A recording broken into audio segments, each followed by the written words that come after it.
Hey, I'm muted. Wow, what a start. Damn it, Dom. It's Dominic DeAngelo, Studio1Sports.com. What's happening? We're chatting a little bit tonight, just for a little bit, about the CM Punk and Roman Reigns segment on Raw last night. Yes, very, very intriguing segment for several reasons. I was initially enthralled by it, still am enthralled by it, still am excited for it. But my co-host on Rumor and Innuendo, Robert Karpelis, laid out some little groundwork that made me reconsider a couple things about it and put the bug in my ear about the certain aspects that kind of didn't work in the grand scheme of what W is trying to do for WrestleMania. But let's shout out some folks in the chat here. We got Kevin Kellum in the house. Hello, Kev. Yeah, good to see Kev here. If you want to join in, Kev, you can. I can send you a link. Maddie. Yeah, RVD Van Dam fam in the house. Maddie is in the house, so shout out to Maddie. We got Triple E hanging out. What? Dom is starting on time? I am starting on time. Maybe not as smoothly as I'd like to, but I am here to do it. Okay, Blam, we're going to have Kev join us here. Well, you're going to have a little co-host action happening. All right, Kev, let me get the link situated for you. Why can't I remove this? Boom, here we go. Okay, hold on. Gonna send Kev the link. Kev's good stuff. Got to give a shout out to Kev. I'll plug some of his stuff right here, right now. He's going to go to his YouTube channel, Kevin Kellum Comedy, and get ready for his special coming out soon enough. Kevin in Hell, it's going to be called. And he recorded that, I believe, late summer. And so it'll be really exciting to see him do it and premiere it. Kev, I just sent you the link. You are here in the house. But yeah, hey, something else crazy happened to open Raw that didn't close Raw. D'Angelo Brothers Security is now in business, everybody. Boom. Look at that. See that guy? Right in the second row there? That's my degenerate brother, Marcus. He was security during the Braun Breaker segment and meant serious business. You got to fear Marcus. Here, we'll get a close-up of him here. Boom, look at that. There he is. Looks like an asshole because he is an asshole. I'm happy for him, though. I'm really happy for him. It was really cool to see. I actually didn't watch it live, and I got crap for not watching it live. Just because I was going to record with RVD later that night, and then I had boxing class. I was at boxing class. So I was like, I'm somebody that likes to wait. Like, I don't need to watch things live. Like, if I could watch even sometimes like a sports game later and not spoil it for myself, I'll watch it later. So I was building anticipation, as Carly Simon once sang. So that's my reasoning for why I didn't watch Marcus live. I wanted to build my excitement. I was really excited for him. I was very happy for him. You didn't get the DM yet? Did I send it, Kev? What's going on? Hold on a second. Boom. Let's see here. It's there. Kev. Oh, my God. I sent it to Austin. I sent it to my... Hold on a second. Hold on. I sent it to the wrong person. Dismiss that. I sent it to Austin Carnes, a young up-and-coming commentator here in the Pittsburgh area. He's sometimes my... co-play-by-play man for IWC. He's got a lot to learn, though, that kid. I'll tell you that much. You know, he thinks he's one big star on the rise. Well, I'm going to put him in his place. Kev, here you go. There we go. Now we got Kev in the house. We also have other people in the house. Let's give a shout-out to some folks in the chat. Old Fat Guy, BMX. I love it. Sup, y'all? Old Fat Guy, BMX. Did you play Matt Hoffman, BMX? As a kid, was that around? Yeah, if you're an old fat guy, I'm sure you were familiar with that game. Love that game. Love that soundtrack. Jurassic 5 was on that soundtrack, by the way. Shout out to Caspian07. They should have hired Razor D'Angelo. Razor is resting right over here on the couch. He's ready to roll for what's going down here. Yes, I am on commentary for IWC Reloaded coming up here. It will be February 21st. I will be back. It's been several months. It's been a few months since I've been back in IWC. So it'll be nice to get back in the saddle again. Speaking of back in the saddle, look at we got Kevin Kellum with the green screen. We gotta schedule these, bud. I know. Literally, I was like, I should do like a live stream tonight. Yeah, but I mean, like, I want to do more. You and I have talked about doing more stuff. For those of you that don't know, Dom and I have known each other, 8, 9, 10 years now? It's crazy, yes, about that. Yeah, we worked at WrestleZone together, and we've done some other things here and there, and then we would always be in press pools together for different wrestling events. Yes, and it's great to have I'm on air right now on 93X, but I'm like, I can tape ahead like a half an hour, stuff like that. Oh, nice. And then I'm looking at this. I usually will catch up on the big match from NXT. Sometimes I won't watch all of NXT, but I was telling myself, like, I'm going to watch. They have that big ladder match tonight. I saw a highlight of it. Shiloh Hill, who I liked in LFG. He was a weirdo guy. I liked him on the new Tough Enough they're trying. And I watched one season of it. I was told that's a show you could just binge. You don't have to like actually watch it week to week. And I liked him on it. I thought he was such a weird character. I didn't think he was incredible. I was like, oh, there's something here. You know, like he's out of the. He broke a ladder and walked across the ring on stilts. So he used the ladder like stilts to knock the other guys off a ladder. It's the most ridiculous thing I've ever seen someone do. So did it make sense at all for him to do that? If it didn't, it's just so over the top and silly, and it's pro wrestling, right? So yeah, but I don't buy into it. I don't buy into the thing that it's pro wrestling. I can't. No, I buy into it the same way, like when Kofi Kingston would use an office chair to not be eliminated in the Royal Rumble. The thing is, if he messes it up, it doesn't work. Yeah, like, but it makes sense though. Like if you're breaking a ladder into stilts to get a belt, where you should just climb the ladder. Yeah, no, he was doing it to prevent people from getting a belt. He was doing it to like there's two guys at top of two ladders, so he didn't just do that to get the belt. He was like, I got to get up there really quick, and this ladder's already broken, so he just did it. I saw that clip, and it was really great. Then I'm good with it. Yes, within the logic of everything. Also, we have a new NXT champion. I don't want to give that spoiler away. Spoil it. I might try to watch it. Don't, it's a big move. I would say that the person they went with, I was like, smart move.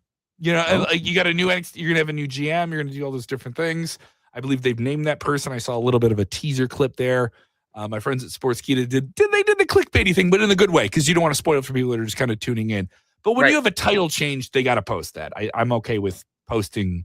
Title it's just like what are you gonna do? I mean, like if you don't want to see it, don't go on social media. Yes, but then sometimes the GM things, I'm like, you don't have to give everything away. So I'm like, I'm okay with that. Hey, Caspian here says that you used to read my comments on Facebook videos for WrestleZone. Yes, I did. Yes, I did. Wow. Yeah. Well, you and I both worked at WrestleZone for a long time. Bringing everybody together here. So I spoke with your compatriot from Rumor and Innuendo, Robert Karpelis. It was nice. We were following up on some other things about my comedy special. Yes. Get some support about that. But we did talk about this trashing he had of Roman Reigns and CM Punk in this big show closing promo that I thought electrified that arena in Philadelphia. 100%. And I almost wanted to share words with you. I thought it was very well received. The people I saw having an issue with it online, I'm talking fans, not just like an analyst or somebody with some, earned insight like Robert has, as somebody who's formerly a part of the creative process of WWE. Yes. But even following up, I was like, oh, that kind of does make sense because it burns all of these other matches.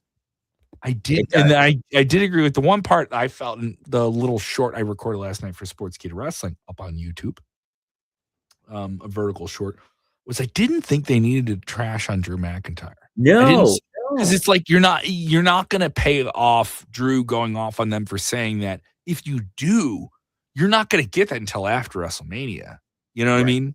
Yes. If or they do like the pre-WrestleMania. I like when they've done this before as like a holdover to WrestleManias. They'll do like, here's the one tag team match from Raw versus the tag team match from SmackDown. Sure. Like they did that like maybe 20 years ago. And I was like, oh, that's kind of like a nice little holdover, like a showcase of the different people in the matches at WrestleMania, the main events. Yeah. But I agree with him that maybe a woman's match should close one of the nights, but now it doesn't seem like that's the case. But I'm also going to say this, that may aggravate some people. I don't think you have a woman's storyline that warrants that currently. Unfortunately not. You don't. And I don't think, not to say you don't have the stars. You just don't have like the pairing of star A, star B that and the right story that does it. Absolutely not. I think to do it just for the sake of doing it is not doing them justice. I think you have to. But it was smart. Robert said, "Don't do it just to do it." But it's been time. The women overall have been doing a lot.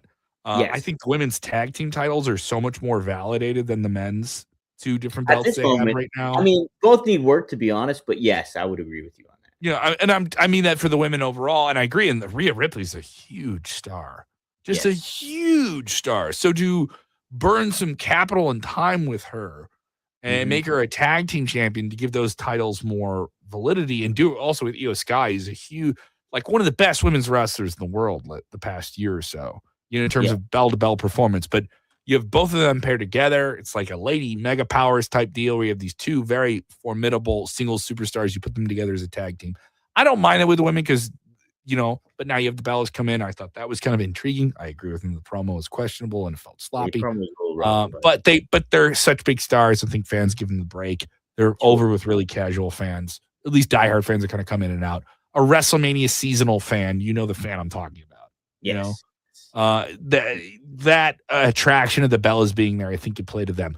Is it a huge thing that's going to play over? I don't know. But to me, Roman Reigns and CM Punk on paper, wow, what's the problem? Look, I think that's more money than having. I know Robert laid out the case for Cody versus Roman, and from a logistics standpoint, and what you're thinking for the immediate makes sense. But I do really, really think that CM Punk versus Roman Reigns is a more captivating matchup because it's a different. I know they wrestled last year at WrestleMania, but Seth Rollins was involved. This is straight up one-on-one, and I was very. I didn't know how to feel when Roman Reigns won the Rumble. I knew it made sense, where there might be going with it all and everything. But I was like, if you have Gunther be the last to be eliminated, I would have just had him win the whole thing, and you really glom on the fact that he not only beat AJ Styles, but he won the Rumble too, and now he gets to pick his opponent, and then you're putting all your chips around Gunther. I get Roman since he's such a big name, but it's also he's part-time, and that's what you really felt about him. So I was a little disenchanted after the main event ended.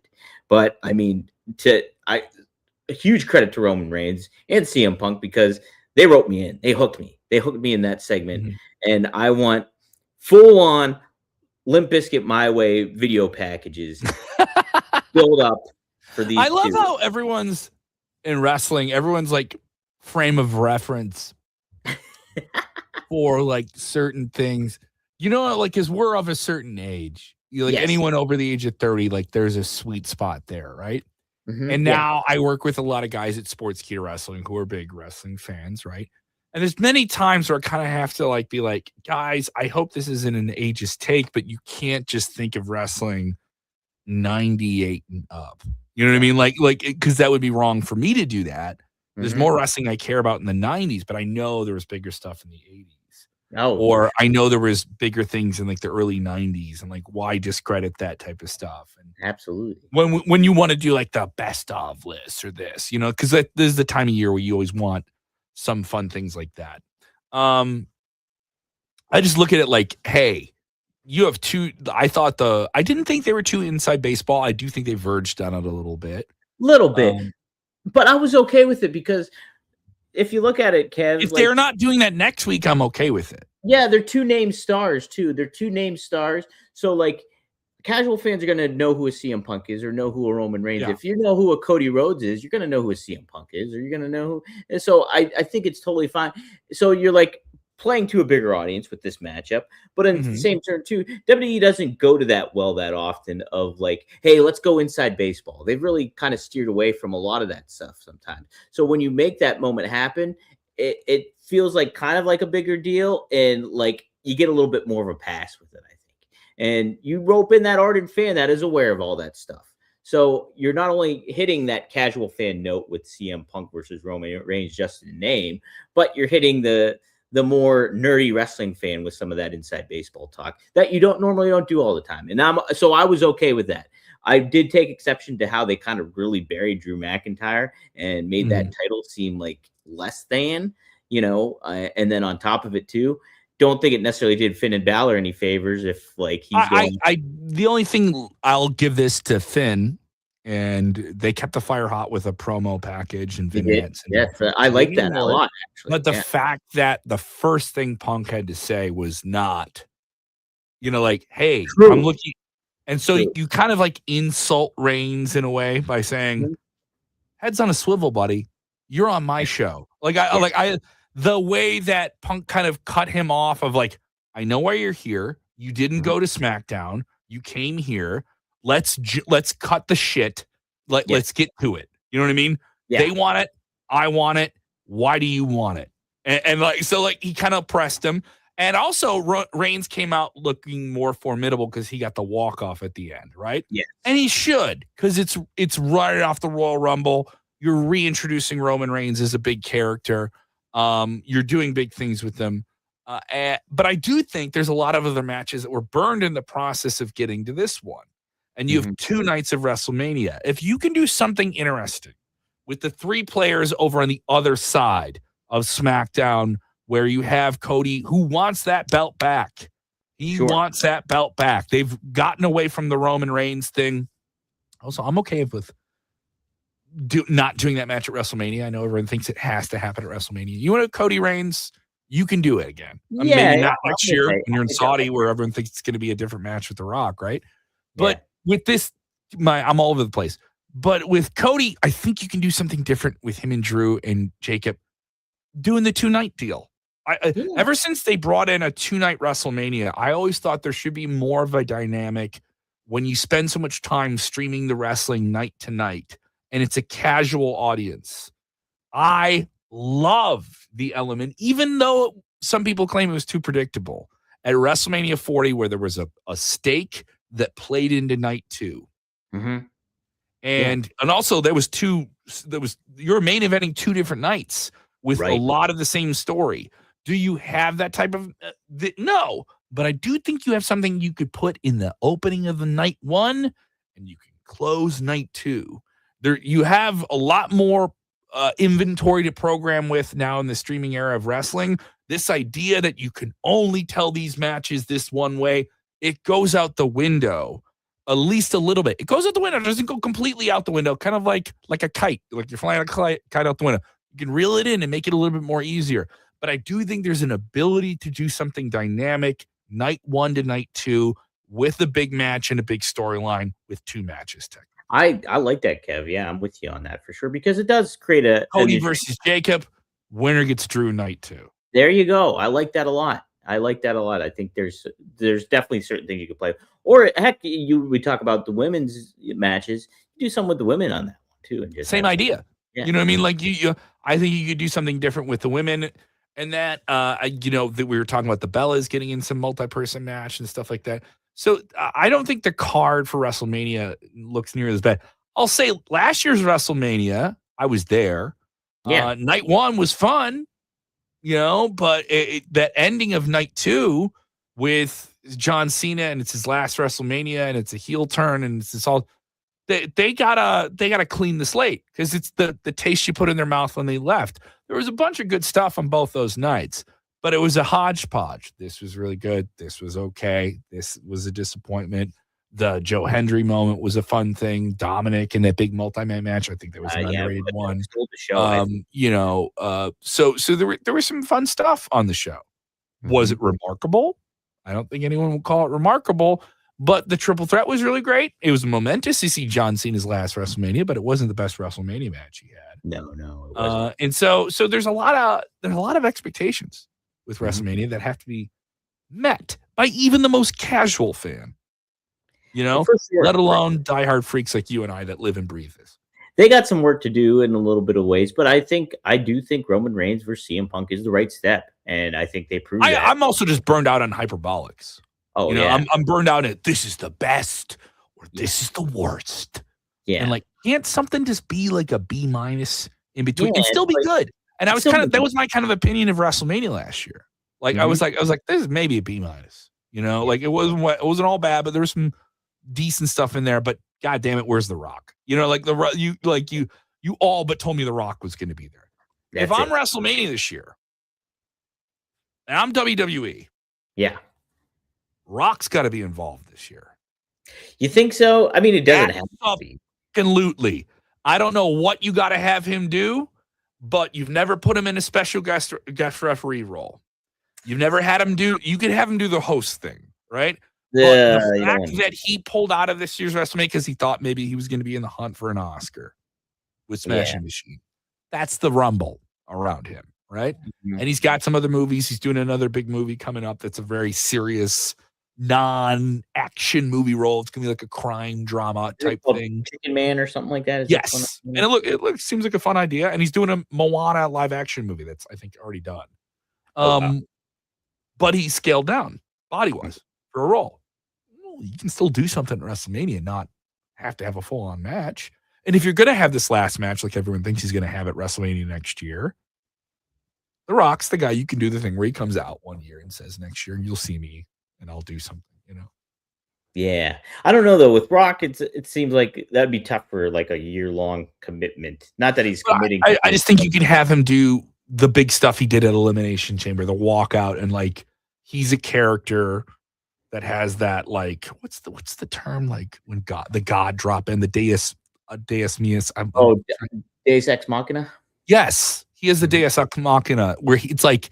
He kind of comes in like a Triple H. Like they don't have Triple H come out there and do storyline stuff that much anymore. No. And if he does, it's a big deal. The Rock can come out there and do storyline stuff that's pivotal and interesting and different.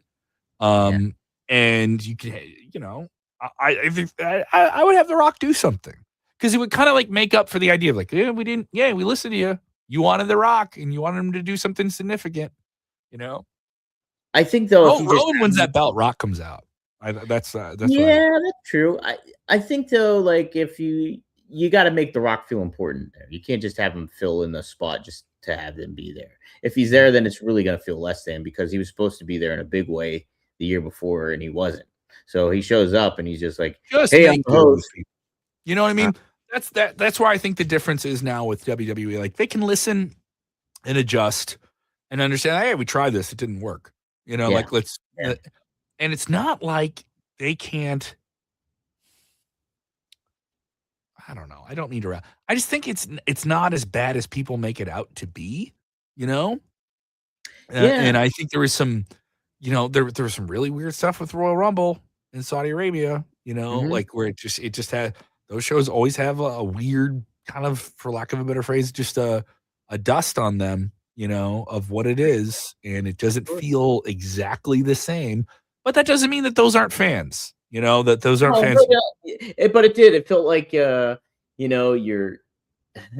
girlfriend's like hanging out with another guy. It's kind of what it felt like, But I get that. But I'm also like, there's still fans freaking out. There's still fans for sure. And booing bad guys and cheering good guys, But like in the same realm, Kev, I do think like you put Royce Keys in front of a Philadelphia crowd or Pittsburgh crowd. Reaction's completely different. Reaction's completely different than it would have been. They're a real diehard casual wrestling audience. Mr. I mean it the right way. Where it's probably casual first. Like where they have their favorites. They love them. They get them, and they get to see them win big matches. And and they'll get a WrestleMania, but it's a bought show, just like Robert said. It's a bought show. Like this is not something where it should be judged the same way. It is. It'll be interesting. It'll be really interesting to see how the reaction will be a year from now for WrestleMania in Saudi Arabia. It's all the different elements coming into play. All that. Here's why I bring this up. I bring up the when I hear more people kind of complain about this thing. Make SummerSlam a bigger deal. Not just the biggest show of the summer. Make it a really, really, really big deal, and you have SummerSlam this year in Minneapolis, an underserved wrestling market with a brand new state-of-the-art football stadium, relatively new, not brand new, sure, relatively new, and you can get fans from Canada to come down to that show, And it's a hub, and you can get people to travel there. There's good rail transportation there in a different way that you don't have. I think maybe Chicago and a handful of other cities in the Midwest. You can fly there very easily. It's a nice destination, and it's in the summer. So like I think you could do some something really, really special in Minneapolis. Yeah, hence the name Summerfest. Summerfest, yeah. Mm-hmm. But can't wait. All the fans are upset they're doing something big in Saudi Arabia. Like, they're still doing some significant stuff. AAA, I think, is still like a wild expansion for them in a different way. Yeah. No doubt. And like Sports Talk with Austin says, if The Rock comes back, he needs to finish what he starts. Yeah. How you have that unfinished deal with him and Cody that never got resolved? Yeah. True. I guess you can address that. Can't address. I thought you'd see something with him and Roman that first Netflix like a year ago. Yeah. Right. Mm-hmm. Yeah, that's a big thing too. Big thing with it. So yeah. No, it'll be intriguing. I do think CM Punk versus Roman Reigns feels like a money match, and they set it up really well. It's a money match on paper.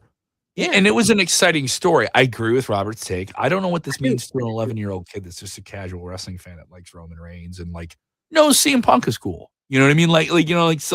But you still have that same thing going on with Rock and Austin back in the day. Like, who are you going to cheer for necessarily? Whose camp are you going to be on? I think it's big enough where you can get it dialed into that.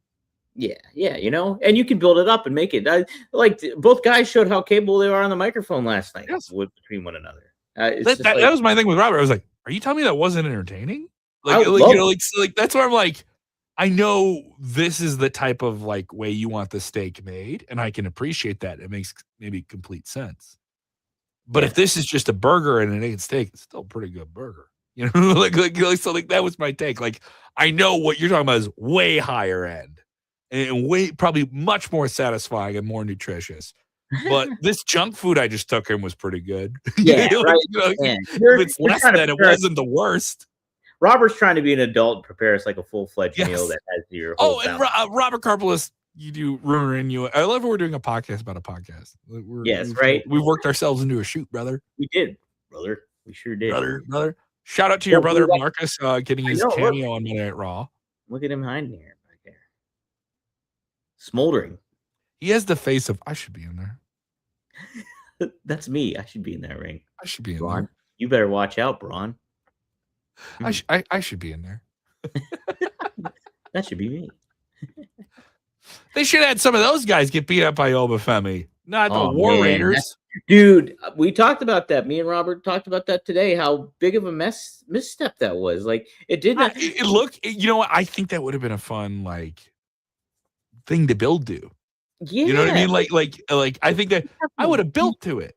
It felt like that all hey, let's just give let's take a significant name and have them out of nowhere get crushed. They did treat it like they weren't expecting that.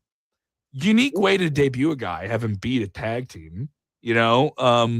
Oba should be protected. I'm not denying that. Yeah. But there's other people. You can't have him go out there against another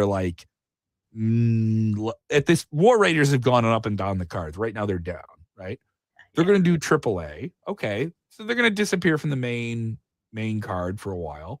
So they're still within the WWE fold, but they're not going to be on Raw or SmackDown. I guess that makes sense. You can't send out a lovable team to get crushed by the new monster, like Otis and Akira Tozawa or somebody like that, like those teams they have. I don't know what that other team is. So my thing is but of all the teams, not your modern day Legion of Doom. Yeah, with a match or something it's like Spike Dudley versus Al Snow. You could have just a small guy that's capable. You know what I mean? And he's crushed. And then just crushes him, and then you get more Obafemi next week. What is he going to do next? But to have him at 2 monster tag team members, it does. And for what you said too, a tag team that's been up and down the card in a lot of ways, where the focus isn't on them. It's just what does it say about the War Raiders? How do they get their credibility back after that? It just seems tough. I don't think go win some gold in AAA. It's not really going to do anything. No offense, but it's just not. I don't think. All right. Yeah. Okay. I don't know, Kev. Fine. But what I do know is I'm excited for your comedy special. Thank you.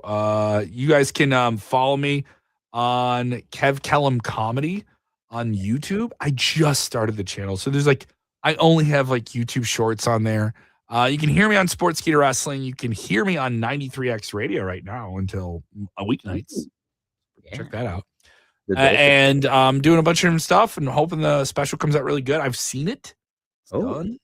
And then you start to do the clip thing. Most people will see clips, but this whole process to put it out and make it like a big deal. So, yeah. What's your philosophy on crowd work as a comedian? Well, I do several shows where the crowd work is gimmicked into the show. I mean that for the right phrase. So I do a show called Demon Hour once a month. I'll be doing one on the 13th, like a week from this Friday.